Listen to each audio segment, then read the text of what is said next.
There are many, many definitions of artificial intelligence, and to my mind, perhaps the most important thing about intelligence is that it's not a single, simple thing. It's a multifaceted thing, and at the moment, I think it's beyond any easy definition. There are people who focus on specific behaviors and skills and accomplishments that look like they can only be done by people or intelligent animals, but they're very narrow and specific. And then there are more general capabilities.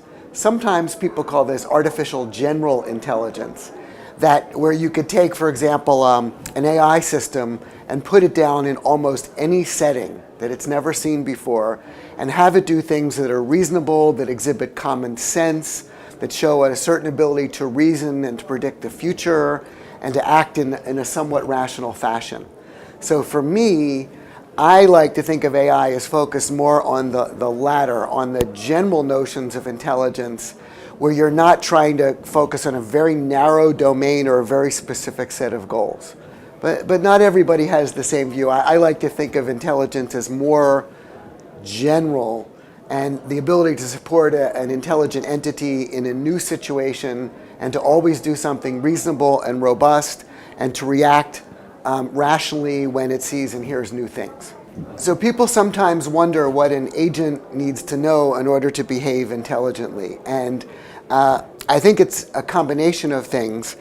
There are certain built-in capabilities, the ability to envision the future in its head, if you will, so that it doesn't only do experiments in the physical world, it can simulate them in its mind. That's not really something it knows, it's something it knows how to do. And amongst the things that it needs to know, especially if you put it down in the physical world, are commonsensical things about how the world works. And if it's going to interact with human beings, again, some basic commonsensical ideas about the fact that humans have minds and intentions and beliefs and they interact in language. So there's a baseline of things that all humans learn by the time they're toddlers, that I think it's very important for a machine to know in order for it to behave intelligently. And then besides the things that it knows, the ability to learn, the ability to reason, the ability to project the future, the ability to match up what it perceives through whatever perceptual mechanisms it's had in this knowledge base, those are very important.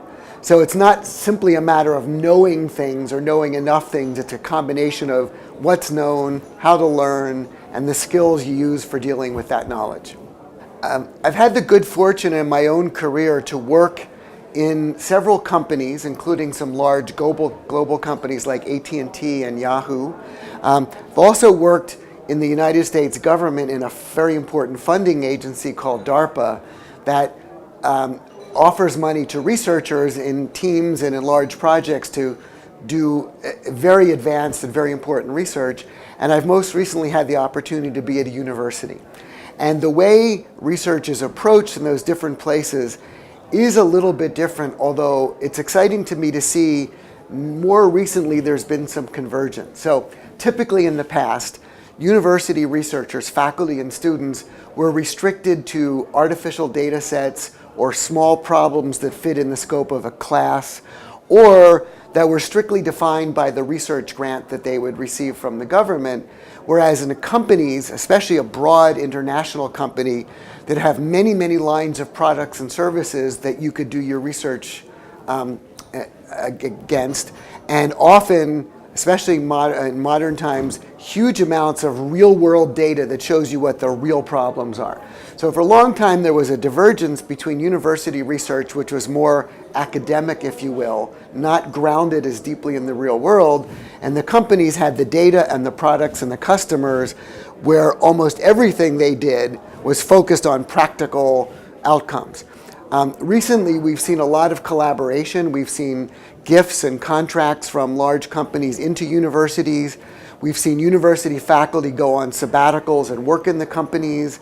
We've seen people, even at my own university, some people work half-time at the university and half-time in a company. So I think this is particularly important for artificial intelligence, where the theory is important and doing things in the abstract on the whiteboard are important, but the real world, what we say where the rubber meets the road, so to speak, is really crucial for the future success of AI. So I see, if not total convergence, coming together in many sectors, industrial research at large scale and university research. So one of the hopes of AI, besides the well-known things of building robots, the things that people usually imagine or you see in science fiction movies, or assistance to help people in professions like in the financial industry, which is a common place to see AI applications, I think it's important that researchers continue to think and grow their thinking about the ethical considerations in the technology and the ability to help people who are either living in underdeveloped countries or suffering from discrimination or simply lack of resources. Now, AI is not a panacea. It won't solve the world's problems, but because of its ability to process data and use common sense knowledge and look very broadly at concepts, it could help understand and analyze problems in very poor areas, understand and help with getting resources from places where they're plentiful to places where they're scarce in an efficient and cost-effective manner. And that will, in the long run, help balance some of the social welfare challenges we see in many places and help, I believe, address poverty. I think the most important thing is that we get AI researchers to start thinking along these lines and to collaborate with social scientists and people who understand economics and social welfare and really address their attention there rather than to sort of your typical exciting but very purely technical projects that often scientists focus on. One of the things as an AI scientist that I and my colleagues have needed to deal with, especially recently, is the public concern, sometimes expressed very dramatically by very famous people, or sometimes seen in television series or movies about the potential dark uses of artificial intelligence. And frankly, it is a concern. I'm not concerned in my lifetime or for quite a long time in the worry about machines rising up and taking over the world or attacking humans autonomously. I think the technology and science is so far from the level of autonomy needed in self-learning and replication that people are concerned about. It's not that we shouldn't worry about it, but it's not a near-term fear. What does concern me greatly is the same concern you see with many types of modern technology, which is there are people in the world with ill intentions who are out to either cheat or harm other people or find ways to steal or gather their own resources without doing the hard work.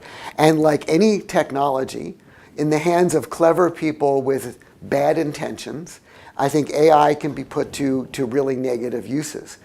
And we're seeing, it's a little hard to tell what the underlying technologies are for some of the dark side things that we hear about, but you hear about the dark web and matching of people buying and selling contraband or things that should not be allowed to be sold. There are issues of persuasion. We talk a lot these days about fake news and fake accounts, and the fact that AI could be used to make an account in Twitter or Facebook look like it's being operated by a real person. Doesn't have to be a very sophisticated AI to give because, for example, with Twitter, you're communicating with a very small number of words and characters. It's easier to mimic a human. And there's no question that there are people already taking advantage of, you might call it AI, you might call it machine learning, or you just might call it advanced computer science technology to fool people or to get ill-gotten gains. And what we need to do on the bright side, on the light side, is really look at how can we police this better? Can we use AI to detect abuses? How do we start to install in our AI systems mechanisms where they might be reflective enough to have their own ethics so that they might stop somebody from abusing them, if you will, in a way. It's a long way from being successful at that, but I think it's something that's important to think about. And while I don't believe in a cataclysmic near future where AI robots take over the world, it's very clear that as with any technology, people who intend to use the technology for the dark side will find ways to succeed, and we should not be naive about that. We should fight back and fight back in advance. You'll have criminals who use robots to commit crimes because they don't worry about damage to a person. They can be anonymous. You don't know who's controlling it. They can be physical. They could break into homes much more easily than humans. And so we need to start thinking of countermeasures for those kinds of things. One of the important questions we're all contemplating in the field is the number of women who are entering the field and becoming leaders. And in computer science in general, this is an issue. It's partly one of these self-sustaining things that when you don't have a critical mass of one type of person, it's not just gender, it could be in subfields or nationalities, the majority tends to get larger because they select more people like themselves either to come into graduate programs or to be elected to offices. And so it's a kind of issue that needs direct interventional attention. And it's one thing that's very, very important is that we can't just say, well, it's women who should help bring more women into the field. This is an issue for all of us. And in fact, if in AI there's a substantial numerical majority of men as scientists and practitioners, it is obligatory to the male population to take action to improve the situation. I happen to be a board member of something called the Computing Research Association in the United States. It's a very important organization that's helping to support computing research generally, not just AI. There's a subgroup of this organization called CRAW for women that's very energetic and very active in bringing women into the field, but more than that, mentoring them when they're in the field. It's one thing to get someone into a computer science program, but it can be a very treacherous path to be successful and come out as a graduate and become a leader. So mentorship by other women who have been through this or by men, and a place to go to ask questions and get support, it's very, very important. So I see the activities of things like CRAW as very crucial. And as I said, this is a challenge for all of us. It doesn't belong with just one piece of the population or the other.